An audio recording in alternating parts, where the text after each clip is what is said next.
సుబ్రహ్మణ్యం గారు, చెవి సమస్యల నివారణకు యోగాలో ఉన్న పరిష్కార మార్గాలేమిటో వివరిస్తారండి? యోగాలో భ్రామరి ప్రాణాయామం విపరీత కరణి చాలా బాగా ఉపయోగపడుతుంది. దీన్ని రోజు సాధన చేస్తున్నట్లయితే చెవులకు సంబంధించిన సమస్యలు రాకుండా ఉంటుంది. చెవులు కూడా చాలా ఆరోగ్యకరంగా ఉండి బాగా వినపడగలుగుతుంది. భ్రామరి ప్రాణాయామం. ఈ ప్రాణాయామం సాధన చేయడానికి ముందుగా పద్మాసనం లేదా సుఖాసనంలో సౌకర్యవంతంగా కూర్చోవాలి.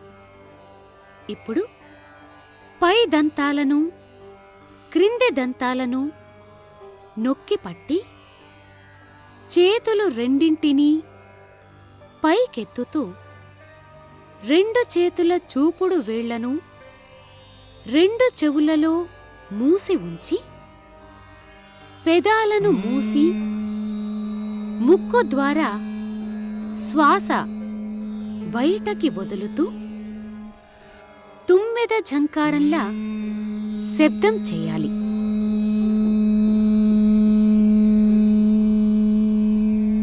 ఈ విధంగా భ్రామరి ప్రాణాయామం రోజు 5 నుంచి 10 నిమిషాల పాటు చేయవచ్చు. రెండవ ప్రక్రియ విపరీత కరిణి.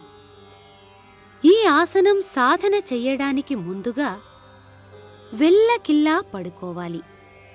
తరువాత కాళ్ళు రెండింటినీ పైకెత్తుతూ రెండు చేతుల సహాయంతో నడుమును కూడా పైకెత్తి కాళ్లను కొద్దిగా వాల్చి ఉంచాలి. శ్వాస సాధారణంగానే తీసుకోవాలి.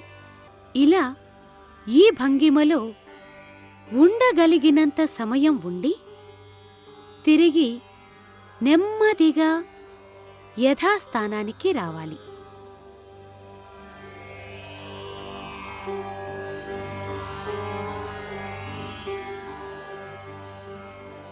ఈ విధంగా భ్రామరి ప్రాణాయామం విపరీత కరిణి సాధన చేయటం ద్వారా చెవులలోని సూక్ష్మాతి సూక్ష్మమైన ఇంద్రియాలలో పేరుకుపోయిన అపాన వాయువులు నశించి చెవులు ఆరోగ్యవంతమవుతాయి. ఈ ప్రక్రియల తర్వాత ధ్యానం చేసి మత్స్యాసనం వేయటం ద్వారా శరీరంలోని అన్ని అవయవాలకు విశ్రాంతి దొరుకుతుంది.